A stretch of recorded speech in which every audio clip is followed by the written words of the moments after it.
On a découvert que une protéine très importante pour la défense du poumon, que l'on pensait détruite par le virus lorsqu'il envahit les cellules pulmonaires, n'était pas détruite, mais était en fait surexprimée dans le poumon. C'est-à-dire que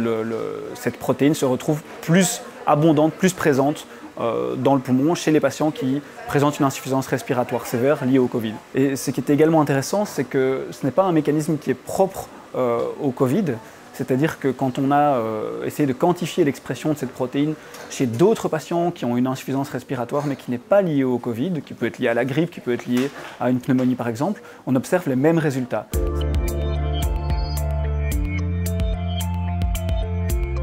Ça consiste à aller utiliser un anticorps qui va se fixer très sélectivement sur des cibles à l'intérieur du poumon, donc sur une protéine ou sur un type de cellule particulier à l'intérieur du poumon, et de coupler cet anticorps à une molécule fluorescente de couleur. L'originalité de la technique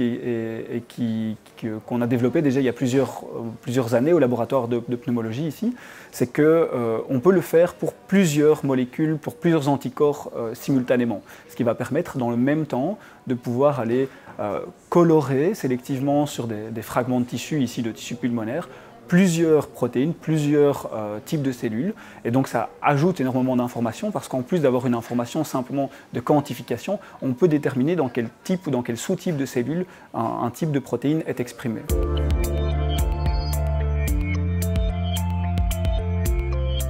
Alors ça ouvre des perspectives parce qu'on lève un petit coin du voile sur les mécanismes par lesquels le poumon se défend quand il est agressé. Et la deuxième chose, dans le cas particulier du Covid, c'est qu'on sait qu'il existe déjà plusieurs médicaments qui sont sur le marché qui interagissent avec cette protéine ACE2 de différentes manières et que ces médicaments pourraient avoir un intérêt